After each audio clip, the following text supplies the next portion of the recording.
Hi guys, మన ఇప్పుడు పశ్చిమ గోదావరి జిల్లా పెనుమంత్ర మండలం నత్తారామేశ్వరం గ్రామంలో నత్తారామేశ్వరం అనే టెంపుల్కి వెళ్తున్నాం. ఇక్కడ ఒక స్పెషాలిటీ ఉంది. ఏంటో తెలుసా? ఇక్కడ 3 శివలింగాలు ఉంటాయి ఒకే టెంపుల్లో. ఈ టెంపుల్ విశిష్టత మార్కండేయ పురాణంలోనూ ఉంది, అలానే వాయు పురాణంలో కూడా ఉంది. పరశురాముడు 7 కోట్ల మంది మునులు దేవర్షులతో కలిసి శివలింగాన్ని స్థాపించారు. అందువలన దీన్ని సప్తకోటీశ్వర లింగం అని అంటారు. అయితే ఈ శివలింగం ఏడాదిలో 11 నెలలు పూర్తిగా నీటిలో మునిగి ఉంటుంది. అయితే ఈ స్వామి పశ్చిమాభిముఖంగా ఉండడం మరో ప్రత్యేకత.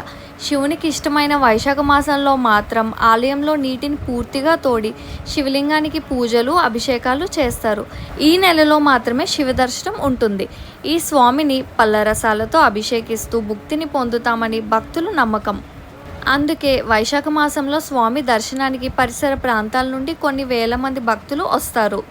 నత్తారామేశ్వరంలో మరో శివలింగం రామేశ్వర లింగం త్రేతాయుగంలో శ్రీరామచంద్రుడు సీతాదేవి సమేతుడై వచ్చి ఇక్కడి స్వామివారిని దర్శించుకొని నత్తగుల్లలు ఇసుకతో శివలింగాన్ని తయారు చేసి ఈ ఆలయంలో ప్రతిష్ఠించాడని, అందుకే దీనికి నత్తలింగేశ్వరుడు అనే పేరు వచ్చిందని ఇక్కడ ప్రజల నమ్మకం.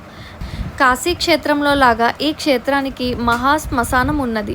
క్షేత్రపాలకుడైన కాలభైరవ స్వామి ఆలయం కూడా ఇక్కడ ఉన్నది. నైరుతి దిక్కున కొన్ని వందల సంవత్సరాల వయసు గల అశ్వర్థ వృక్షం ఉంది. ఇక్కడ ఉన్న గోస్తని నదిలో 11 నెలలు నీరు ఉంటుంది. ఆ నదిలో ఉన్న రామేశ్వరుణ్ణి పరశురామేశ్వరుడు అంటారు. ఈ పరశురామేశ్వర ఆలయం ఉత్తరాభిముఖంగా ఉంది. ముఖమండపం ఈ ఆలయానిదే. శివరాత్రి రోజున అయితే స్వామివారిని రథం పైన ఊరేగిస్తారంట. మీరు ఖచ్చితంగా ఇటు వస్తే ఈ టెంపుల్ని విజిట్ చేయండి. Bye bye.